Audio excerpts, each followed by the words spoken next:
Hey, welcome back, everybody, to the Steel City Blitz Steelers Podcast. We are in the midst of our off-season stuff here now that the Super Bowl is in the rear-view mirror, and congratulations to the Kansas City Chiefs, and well done once again, Kyle Shanahan. In any case, our last podcast, we discussed heavily the offense of the Pittsburgh Steelers. Actually, we didn't even get to the offensive line, but I think we're going to save that for another time and probably just hammer it out in most of one edition because there's a lot to talk about with it. So what we're going to do tonight is we'll preface a few things first, that not breaking news, but newsworthy type stuff, and then get into the defense. Obviously, the strong part of the team this past season. Joining me right now is Ian. We assume Ben will be jumping in eventually. He's probably stuck in some awful traffic jam, as is usually the case this time of night out west. But Ian, how are things going for you tonight? Things are great. Yeah. Very happy that the Chiefs beat the 49ers, and we don't have to share the title of six-time Super Bowl champs with them. I know that New England already has it, but you always have that little bit of hate for San Francisco because they got to 5 before we did too. So, there's always that little bit of you don't want to see San Francisco catch up with us either. It's incredibly true. I got in a conversation with my wife about that during the Super Bowl, and she just kind of looked at me as if I was crazy. And I said, I don't know how to explain it. I said, it's just this thing, because we had 4 and then San Francisco went on their run and they got to 4, but then they got to 5 and we were supposed to get to 5. We were the one for the thumb team. And she looked at me as if I was insane, which is a look I get most days anyway. But, it really is. There were parts of me that didn't want to see Kansas City win because some of the players rubbed me the wrong way there. But at the same time, I'm with you. I was thrilled that San Francisco cannot say they have 6 rings. And so I'm good with it. And I think it's tremendous that the state of Kansas gets to celebrate this tremendous honor. Did you see the shirt that Patrick Mahomes was wearing? I was just looking at it. That is just outstanding. I mean, these T-shirt companies are fantastic, and and by the way, while I'm talking about that, we're moving our storefront, our Steel City Blitz storefront is moving from Design Tree, and I have nothing but wonderful things to say about the folks there at Design Tree. We just decided to move it because we had some options that were a little better for us, and frankly, Design Tree was so busy with other things, they were kind of running out of time for us, and I totally get it. It's about making money in this world. And anyway, I want to thank Dan at DC4L Custom Tees. A lot of you guys know a lot of the work he does, and they've already built us a storefront. This has already happened, like within 24 hours this was done, and they've got all of our stuff up there. We'll be tweeting out the link this week and Facebooking the link and whatever other stuff you want to say, but we're really, really excited about that, and some of the ideas that we've got coming for the upcoming season and stuff. So Ian, the big most recent news is that the Steelers announced today that Kevin Colbert has signed a 1-year extension, which will take him through the draft of 2021. Number one, I think we were all a little surprised that this didn't happen last year. But what do you make of the fact that it's just 1 year? From what I recall from last year when we talked about this on the podcast and kind of the news stories last year was that, Colbert didn't want any kind of long-term deal. He felt that, he's been with the team for 20 years now. He came in 2000. Yeah. So, and came from Detroit. He's getting up there in age. He's got kids. He's got family he wants to spend some time with. So, the way we talked about last year was we kind of completely understood that if he wanted to kind of call it a career and that he doesn't want to leave the team hanging, but also doesn't want to commit to something that he's not going to be able to live up to. So it's a situation where he was willing to last year basically say he'll work out the rest of his contract, which was through the end of the draft this year, right. And then kind of see how things were after this season. And really had the reports that came out that he had talked with Art Rooney and basically said that he kind of just wanted to just go on year-to-year deals. And there was some speculation that some of that may have been, with Art Rooney taking over with Dan Rooney's death, that he wasn't sure what the sort of direction of the team was going to be and all that. There's also some uncertainty with, what's the quarterback situation going to be? What's the coaching situation going to be? I think some of that has stabilized a little bit. They got an extension done for Ben last year, obviously, and then he got hurt, but Ben still signed for 2 more years. So there is some stability and some comfort in that. Tomlin's under contract as well. So I don't think it's that big of a deal at this point in time. He's done a very good job, all things considered. One of the things I always go back to is before last year when we traded up into the top 10, the Steelers hadn't had a top 10 pick since 2000. And they were the only team that had gone for a long time, more than a decade. I think it was the Saints and the Patriots had one in 2008.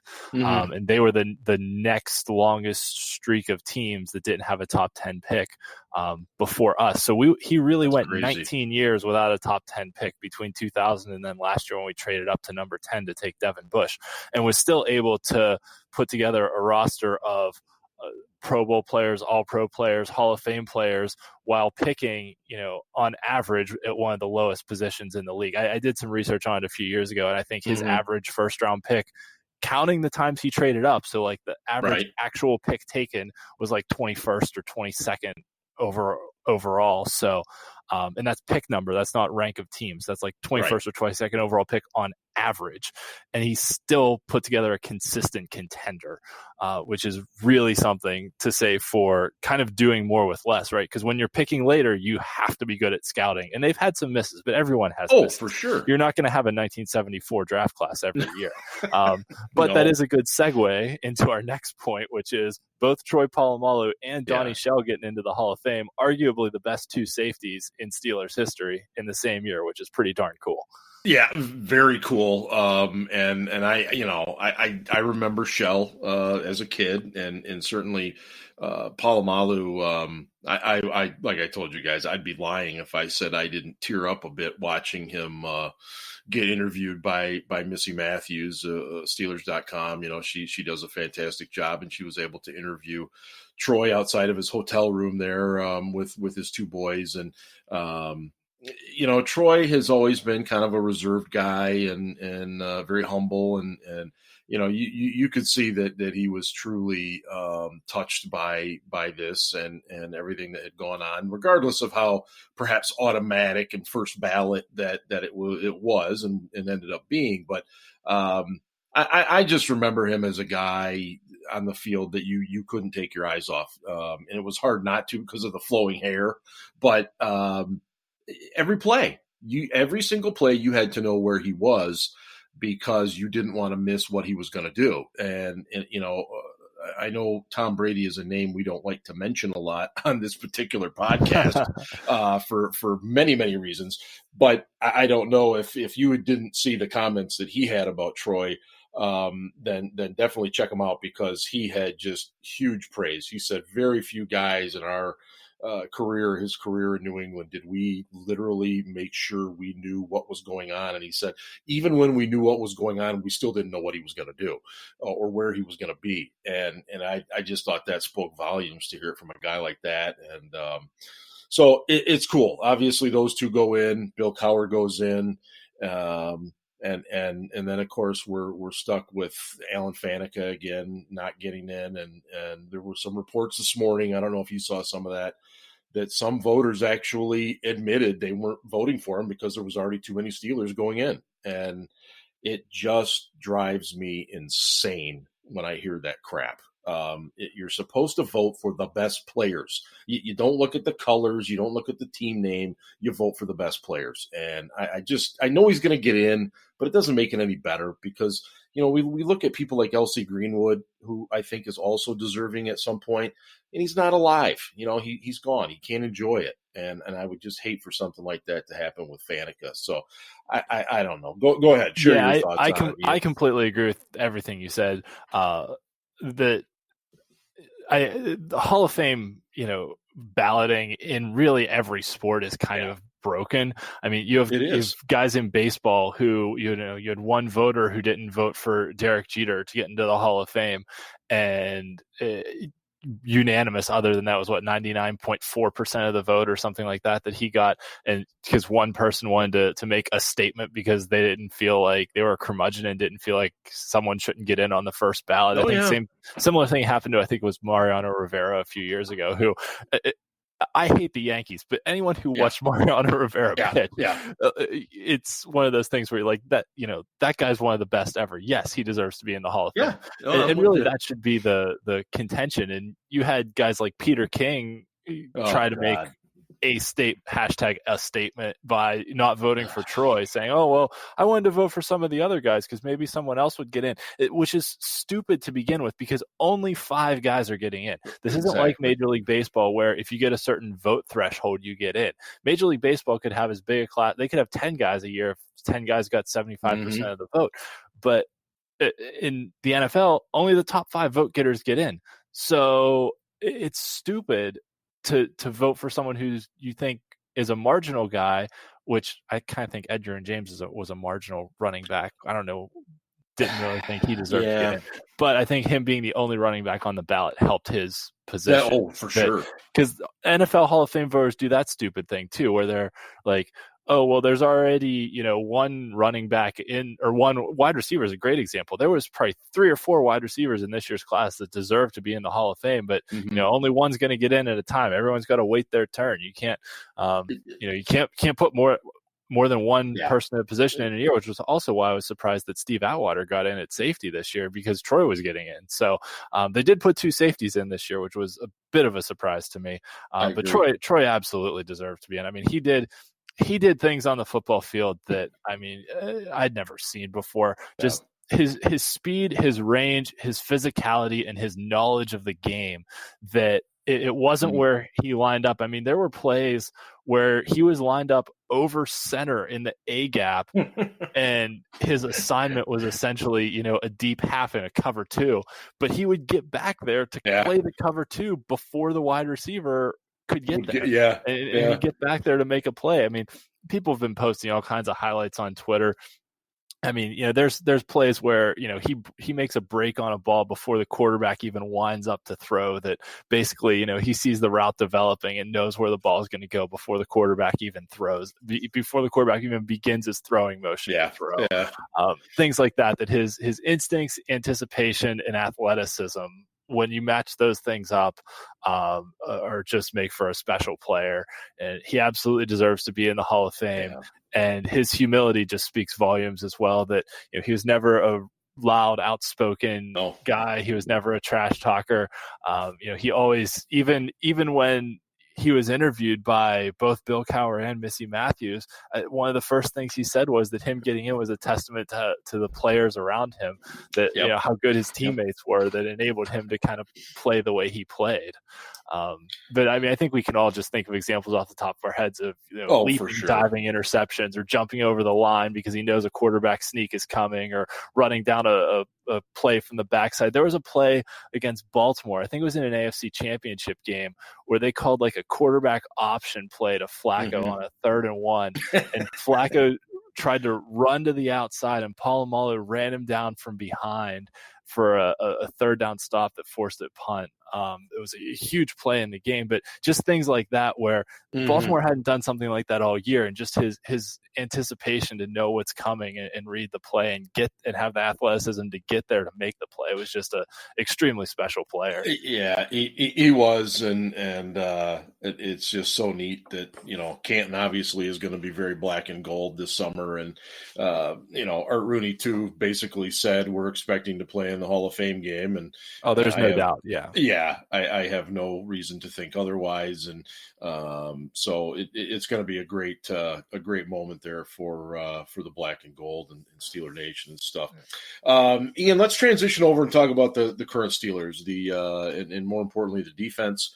We're just going to jump right in here to the defensive line, and I think Cam Hayward, I'm just going to put him on the pedestal he deserves. Another terrific year, an All-Pro year.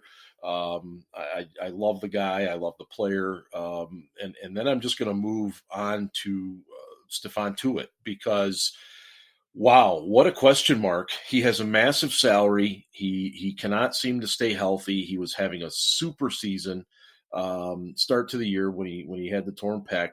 I mean, where are you with this defensive line? Because Javon Hargrave's likely gone. I mean, there's going to be some holes to fill here. There are. And one other thing about Cam Hayward, he deserves all the praise that he gets. Yeah. But he wound up with 9 sacks this year, which is, first of all, nothing to sneeze at for a defensive lineman. And I started to do some research, but I didn't complete it.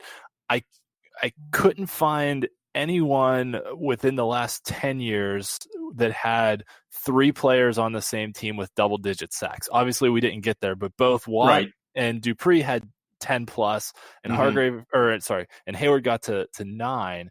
So I know it hadn't happened before in Steelers history where we had 3 players with at least 9 sacks. The caveat to that is sacks started being an official statistic in 1982. So all the Steel Curtain years, we don't have official data for. But at least since 82, there had never been a time in Steelers history where we had 3 players with 9 plus sacks. So Hayward had a fantastic year. Tuitt was having the best year of his career. Oh, man. And his injury situation is just mind-boggling because it seemed to me like it's always soft tissue injuries, right? It's a pec, it's a bicep, it's a good point. But they're always of the season-ending variety too. That he shredded his bicep. He ripped. I mean, a pec, something you don't come back from either. Cam Hayward had it a few years ago too. It's just one of those things where, like you said, his salary cap situation is such that we would actually lose money against the cap by cutting him next year because of the prorated bonus money on his contract. So we're kind of stuck with him at least for next year, and really need him to perform to the level that he did this year when he was on the field, and he was out there having the best year of his career. And it was really a shame that he went down with the injury, because I mean, our defense was really good towards the end of the year, but could you imagine if we had him, how good we would have been? I mean, he was a one-man wrecking crew in the middle there. Yeah, he was, and that again is just the shame of it. Maybe that would have taken a few of the numbers away from Hayward, but I think all of us were concerned that when Tuitt went down, that Hayward would be double teamed and he would just kind of exist. But that just goes to the credit of Hayward, the type of year he had without Tuitt. And now, you factor in the fact that Javon Hargrave, look, Steeler fans, I'm like you guys are. I'm disappointed he's not going to be back. He's going to command money that the Steelers will not be able to afford. So he's going to be gone. And, Tyson Alalu, who's in his 30s, I thought did a very commendable job this season. His snaps went up as soon as Tuitt went out.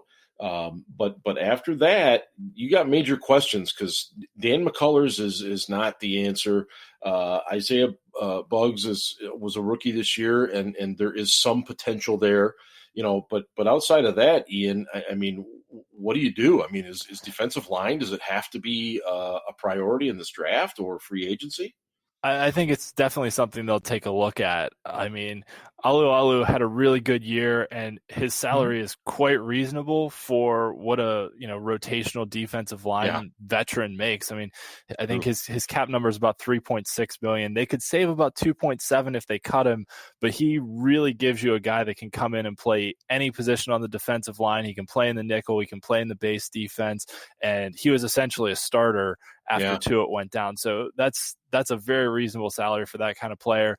And he gave us a lot more than Cam Thomas did, who essentially had the same salary for 2 seasons before him. So it's Alu is a much better player, and I'm very comfortable with him being kind of our third defensive lineman, or third defensive end in the rotation, I should say.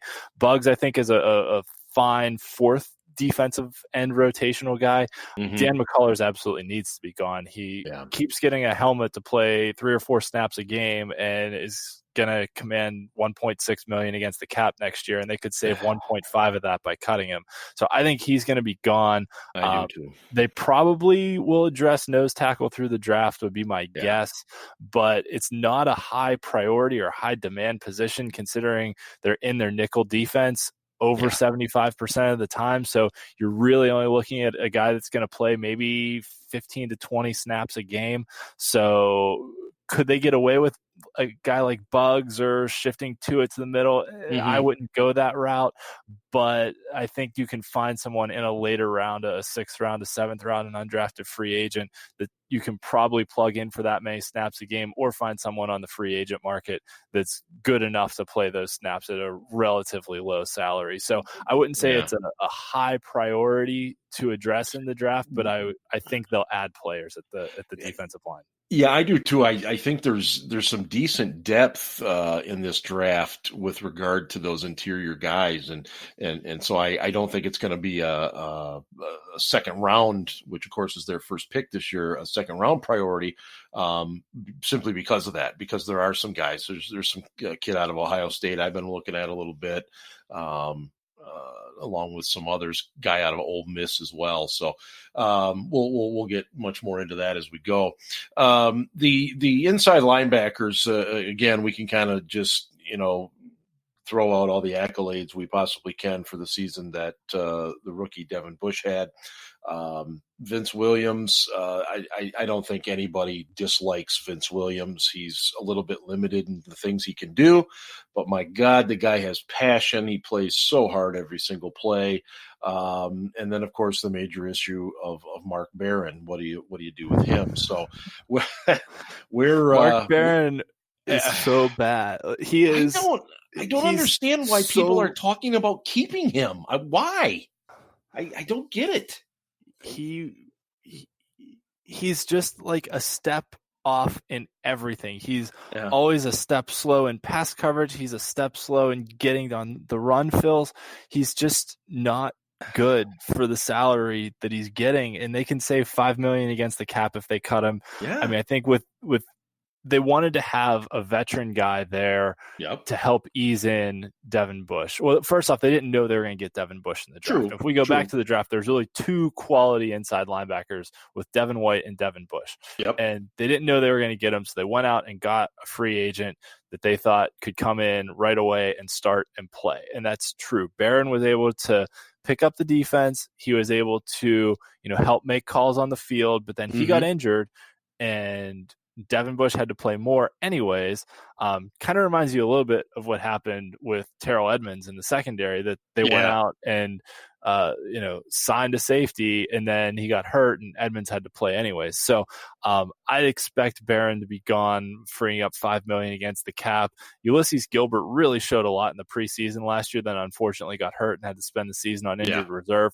But I wouldn't be surprised to see him take a bigger step up into more of a rotational role. And that kid's got some speed too, so he may be able to contribute a little bit in the pass game if he can kind of understand where he's supposed to be in pass defense. And beyond that, the Tyler Matakevich is kind of the question mark, an unrestricted free agent, but they'll probably bring him back just because they love what he does on special teams. But he's not going to be more than a 4th or 5th linebacker. No. But really, even if you cut Barron, you're still looking at Bush, Williams, Gilbert, and Matakevich as your 4 inside linebackers. That's not terrible. You could do worse than that, I'll say. You could. I mean, it's not great, but it's not terrible. And I think for a while they've kind of wanted to run sort of a 3 safety defense with some kind of safety playing as an inside linebacker on passing downs too, to give them some coverage against tight ends and linebackers. So if that's your defense, if you cut Mark Barron, then maybe that opens up some opportunities as well. Although there's questions at the safety position, and we'll get to that as well. But I really wouldn't be surprised if they did sign a free agent to see them go after some kind of safety linebacker hybrid type player. And again, there's we're seeing more and more of those guys come out of the college ranks too, which is beneficial because those are the types of guys we need. I like Mark Cavalli a lot. He did great work at the Trib, and he's with the Athletic now. And people don't always agree with my takes either. And he had one last week where he suggested that Barron played pretty well, and I had to go back and reread that like 3 or 4 times. I'm like, are we watching the same thing here? But and these things happen. Maybe Barron just didn't pick things up and as quickly as he needed to, and that's a good explanation for why he was always a step slow on things, as you laid out. And but be that as it may, he was just clueless on the field. Well, there were many instances where that was easy to see. But yeah, I agree with you. I think you could do worse at their situation right now. But I think they'll upgrade it, and whether a cheap free agent or a draft pick. But the real big question marks on this defense, of course, right now are the outside linebackers. One question mark that really isn't a question mark, of course, is TJ Watt. He is what he is. Another, amazing year, all pro. His payday's coming. Okay. But the other side, should have of been course, defensive player of the year. Well, of course, black and gold glasses, whatever. I don't care. He should have been. He made so many influential plays compared to Stephon Gilmore, but I digress. Bud Dupree, I mean, I'm still in the camp. I don't think he's back. I just don't see how they can afford him. But Mike Tomlin, Art Rooney too, they keep singing the song. He's our priority. We're going to make sure he stays. There are ways, and you know this better than I do. You and Ben know the cap way better than me. There are ways, but I mean, where are you at right now as we sit here on February 5th with Elvin Bud Dupree's status? Yeah, I really don't think he'll be back. I'd put it at less than 20% chance he'd be back. I mean, like you said, there are ways. They could slap the franchise tag on him if they wanted to. They could cut Anthony Chickillo and save another $5 million against the cap. I think the franchise tag for outside linebackers is probably going to come in around 14 to 16 million, somewhere in that range. The official numbers aren't out yet. So they really have to come up with 14 to 16 million in cap space, and yeah, you could do that by cutting Chickillo and Mark Barron and Ramon Foster, and there's your 14 million. But at the same time, then that really hamstrings you, and you really can't sign any other free agents, and you have roster spots you have to fill because you have to get to 53 at some point too. That it'd be tight. It's doable, but it would be tight. And I wrote an article a couple weeks ago detailing just how many good pass rushers are going to be on the market this year. I think of the I don't have the numbers right in front of me, but there was 8 or 9 guys that had at least 9 sacks this year. I think of the 18 guys that had double-digit sacks, I think 6 of them are going to be free agents. So there's a lot of guys that are coming off really good years. Shaq Barrett, who led the league in sacks at 19.5, is going to be a free agent. He's only 27 or 28 years old. So, I mean, that guy's going to cash in too. Dupree's a young guy too. So he can cash in as well. And that's the other factor you have to look at, is the age of these guys. Some True. Guys like Robert Quinn are over 30, and yeah, they put together a double-digit sack season, but what's their age? How many more good years are you going to get out of them versus a guy like Dupree? And the Steelers have always, especially with their first-round picks, like to draft young players. And sometimes, like Dupree, it takes them a little longer to develop.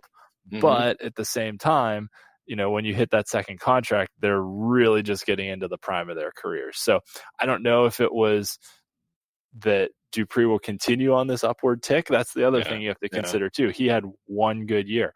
Right. The Falcons came out already and said they're not going to pursue negotiations with Vic Beasley, who had, like Dupree, some down years and one good year. Beasley's just came in his second year where he had 15.5 sacks, and Dupree's good year came in his contract year. So there's some other players out there. It's going to be really interesting to see, how many of these guys get big salaries and how many of them wind up signing kind of the 1-year prove it deals for $4 or $5 million and then try and cash in big again next year, which is what Shaq Barrett did. He got a 1-year, $4 million deal with Tampa and is going to cash in on his 19.5 sacks.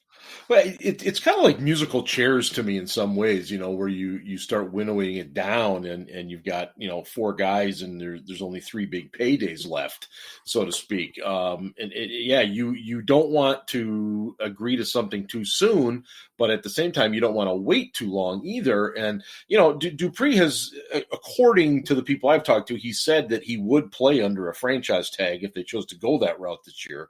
And the reason that's so important is because our history with the franchise tag most recently Right. is a guy that didn't play under the franchise tag. So, that's why that's relatively newsworthy. And as you mentioned with Dupree, he's had the one good year in his final year, his contract year. To me, that always is a bit of a red flag because you wonder what happens to that type of guy when he does get paid. Does he fall back to being that rather average player, or does the great play stay up? I would also say maybe Keith Butler had an impact because you know as well as I do. Or getting rid of Joey Porter had an impact. Exactly where I'm going. We love Peasy as a player, but I think you and I know Ben would agree, we weren't crazy about him as a coach. We saw very little development in any of those guys. And with Dupree, with him gone, with Butler back coaching the outside linebackers, you got to wonder how much of an influence that was. So, I'm hopeful that they can do something because I'm sure it would benefit that entire defense and certainly TJ Watt opposite him. You mentioned Chiquillo. I don't know how he's back. The money they can save is just too valuable, in my opinion. Ola Adeniyi has battled injuries on and off. We, in preseason training camp, we always see great flashes from him. I don't know quite what he's going to be able to offer. And of course, Tuzar Skipper, one of the great fan favorites of this year. Everybody trying to get him back from the Giants, and eventually they did. I don't know where else they're going to go there, Ian, but obviously, like wide receivers, they always seem to add some outside pressure guys too. Yeah, they'll definitely add here. And the real question here is depth, right? If you obviously have Watt, but if you cut Chiquillo and lose Dupree in free agency, then you're down to Adeniyi and Skipper as your depth, and you really need at least two more guys there for depth. So it's really a question of who are your starters, and they can have a camp competition. I mean, Tuzar, if they draft someone early, there could be a camp competition, or they sign a free agent, but it's really a question of depth too, because who do you have if someone gets hurt? Yeah, no, I'm right with you. Let's move over to the secondary. Well, let's start with cornerbacks first. That's Joe the easier Hayden. one. It is, and that's where I'm going there first. Steve Nelson, Joe Hayden, plug and play. Thank you, gentlemen. Great season. You'll be back. Artie Burns, I mean, you feel for the kid, so young, so much on his plate off the field, but it just, a decent rookie year, and it just hasn't come together. So there's the question with his return. I think Mike Hilton, is another guy that there's potential for. Cam Sutton was playing better. So where are you on the cornerback situation? So the thing I'll note here on the corners is Hayden and Nelson both had fantastic year, arguably Pro Bowl caliber years. Hayden made it as an alternate, Nelson didn't. But right. The thing I'll note is they're both going to make over $10 million next year, and they absolutely deserve it. That's their quality of play. Yeah. But we're going to be paying for what we get there. And there's no discount or money to be saved at the cornerback position because they're making salaries commensurate with their production, and they deserve it, but they're also making salaries commensurate with their production. Neither of them are on rookie deals. They're on veteran, highly paid deals, and they deserve it. Cam Sutton was a very good corner when he was on the field last year. Sub-package football. Mike Hilton's a restricted free agent, and I think they'll probably do what they can to re-sign him. And then you have Justin Lane, who they drafted in the third round last year, a little bit raw, coming out of Michigan State, but he's got some physicality. He had a rough preseason last year, but came on to have some decent special teams play, at least towards the end of the season when he got a helmet. So I think we're pretty much set at corner. Those are your top 5, and maybe they add someone late in the draft or in free agency or something. But I really think those are your top 5, and that's what you roll with. Yeah, that's kind of where I'm at too. I'm hopeful that Lane is a guy that picks things up. We all kind of liked him. Showed some special teams prowess. He made a couple of really nice plays on special teams this year, and I'm hopeful there. So, yeah, I don't know. I mean, they always seem to find a quarterback. I mean, obviously they bring guys into camp, but they always seem to have a guy that pops up on the radar too. But let's make sure we cover the safeties here, Ian, because that's going to require a little more conversation. Again, I think the jury is in. The decision to trade the first round pick for Minkah Fitzpatrick has become a no-brainer. Yes, yep, I know. Absolutely worth it. I know it's weird, everybody, that when you sit down to do your mock drafts, that you can't do a first round pick for the Steelers. I know it's weird, but just remember, your first round pick was a Pro Bowl player this year. All pro player. Yep. And the chances that you were going to find that as a rookie, slim and none. So it was the right move.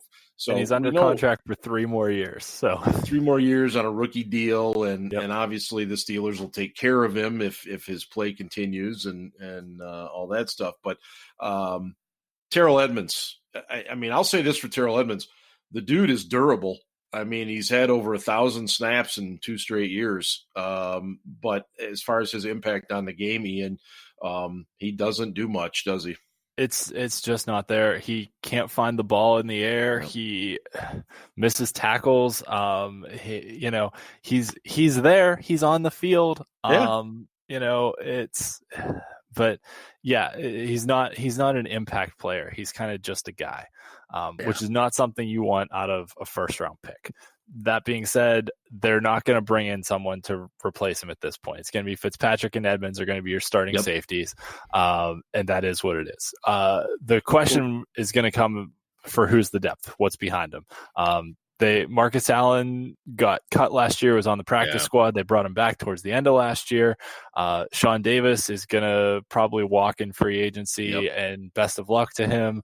I really think the Steelers kind of did him wrong in that they drafted a guy who had played both safety and corner in college, kind of corner out of necessity at some times. And they tried to plug him in all over the field, put way too much on his plate. He played a lot better once they settled him into one position and let him play that position. But then they kept moving him around because Mike Mitchell sucked, so they had to switch him to a different safety position. Then they drafted Terrell Edmonds and switched him to free safety, and he really never had a chance to settle into a position for more than 1 year. So he'll probably make a decent buck on the free agent market. He's got some athleticism. He's got some talent. He had some interceptions in his time here. Yes, he had some blown coverages. He had some missed assignments as well. He had a season-ending injury last year. So we'll kind of see where things go, but they really need some depth at safety. Jordan Dangerfield, who seems to be a cat of 9 lives that somehow still makes the roster every year, is a restricted free agent again, so they'll probably bring him back as well on a relatively minimal salary. But, I mean, Minkah is an all-pro. Terrell Edmonds is about a replete level player, to use another baseball term. So let me give you a scenario here. But after that, it's really a question mark. So let's say that the Steelers are the draft rolls around and maybe it's a second or a third round pick, and there happens to be a really nice safety sitting there, okay, and they can't pass him up. Is it possible that Terrell Edmonds moves into the Mark Barron role a little bit? Is that something that he would fit into, in your opinion? I think he's probably better. He's definitely better suited for more of a in the box safety type role where he can just play downhill and get to the ball. He's not great in space. That being said, I mean, considering we don't have a first round pick, when you're looking in the second, third round, you start to look for guys that are going to be able to contribute on special teams immediately and maybe become starters, within a year or two. Sure. That's kind of how I look at the draft, right? First round pick, you want to play immediately. Second and third round, your day 2 picks, there's going to be some development that needs to happen, but ideally they could become starters within a year or two. And then after that, you're looking for guys who can play on special teams and maybe be, either long-term developmental prospects. Mm-hmm. Maybe you hit on one of them like an Antonio Brown in the 6th round. Or, maybe you get guys or Brett Kiesel in the 7th round. But even Brett Kiesel took a long time to kind of develop and come around. And he was a fantastic player once he got to his peak, but it took him a while to get there. So that's kind of how you have to look at the third day of the draft too. So I think later in the draft, we absolutely need depth at the safety position. So I would not be shocked to see us add bodies there, whether it be in the draft or free agency. It's something where we're short, and they generally keep 10 or 11 defensive backs. So we kind of said, okay, you got your 5 corners, we know who your top 2 safeties are. That's only 7 guys. So there's essentially 3 or 4 more positions there that could be filled, whether it's be through the draft or through free agency. And they had a whole slew of safeties in camp last year that they took a look at as well. So they're perfectly comfortable taking a look at guys, whether it be they brought in Cam Kelly from the AAF. That's what I was just going to mention. Out here scouting the XFL the next few weeks. Oh, I have no doubt. I think the Steelers have completely jumped on board with. We know they've gone and looked at the CFL. We had Ian Wild in here. They had didn't Spencer come from the CFL? I think he did, yeah, briefly, and then he ended up having a nice year in Denver after we cut him. But the Steelers are all over the place, I think now, and you just have to be. You just don't know what you're going to find out there. Cam Kelly was a guy that we kind of liked, and then all of a sudden the shine was off of him as the season wore on, and they're going to need to add some depth there. And I'm curious to see what they do there, because I know they like Terrell Edmonds as a young man. I know they like him as an athlete, but as you alluded to, there were so many moments this year where he had interceptions just literally gifted to him, and he just couldn't find the ball. And I think, man, I just think that I don't know how teachable that is, but in any case, we'll wrap things up right there, Ian. And great show as always. And I hope Ben's okay. We haven't heard from him. He might still be on the bench press with a dumbbell laying across his chest. He can't get up. I don't know, something to that effect. But anyway, thanks again to DC4L for jumping in with us, and our new storefront is going to be up there. So check that out. I'll have that up and on the site and everything else, so you can get some of our gear. They've not only got t-shirts, but hoodies and stuff as well. So all that and all the unique, wonderful ideas that we come up with. So for me and for Ian, I am signing off on this edition of the Steel City Blitz Steelers podcast. And hey, go Steelers.